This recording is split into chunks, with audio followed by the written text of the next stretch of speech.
السلام علیکم ناظرین کرام، شروع کرتی ہوں اللہ تعالیٰ کے بابرکت نام سے جو بڑا مہربان اور نہایت رحم والا ہے۔ مولانا جلال الدین رومی رحمۃ اللہ علیہ کا بنیادی فلسفہ محبت ہے۔ ان کی کتابیں مسلمانوں اور غیر مسلموں میں یکساں اہمیت کی حامل ہیں۔ وہ کہتے ہیں کہ محبت ہے جو کائنات کی تخلیق کی وجہ ہے۔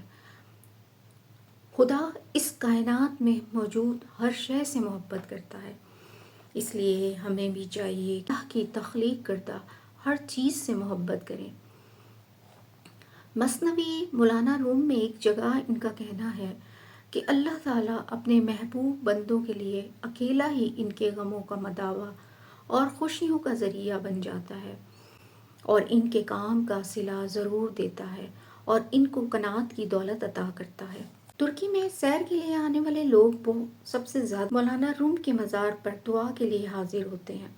مولانا روم جیسی شخصیت صدیوں میں پیدا ہوتی ہے۔ علامہ اقبال ان کو اپنا روحانی مرشد کہتے تھے۔ عربی کی ایک حکایت ہے کہ حضرت موسیٰ علیہ السلام مصر سے مدین گئے تو انہیں بخار نے آ لیا اور اس کے بعد بھوک ستانے لگی۔ حضرت موسیٰ علیہ السلام نے دعا مانگی، اے میرے رب، میں مسافر ہوں، مریض بھی ہوں اور میرے پاس کچھ بھی نہیں ہے۔ اللہ جل شانہ نے فرمایا، اے موسیٰ، کیا تو جانتا ہے غریب کون ہوتا ہے، مریض کون ہوتا ہے اور بغیر مال والا کون ہوتا ہے؟ حضرت موسیٰ علیہ السلام نے فرمایا، اے میرے پروردگار، مجھے اس کا کچھ علم نہیں ہے۔ اللہ تعالیٰ نے فرمایا، غریب وہ ہے جس کا میری طرح کا پروردگار نہ ہو، مریض وہ ہے جس کا میری طرح کا طبیب نہ ہو، اور بغیر مال والا وہ ہے جس کا میری طرح کارساز نہ ہو۔ ایک بزرگ عالم سفر فلسطین پر جانے لگے تو بیوی سے کہا، میں کئی ماہ تک شہر سے دور رہوں گا، تمہارے لیے کس قدر خرچ مہیا کر جاؤں؟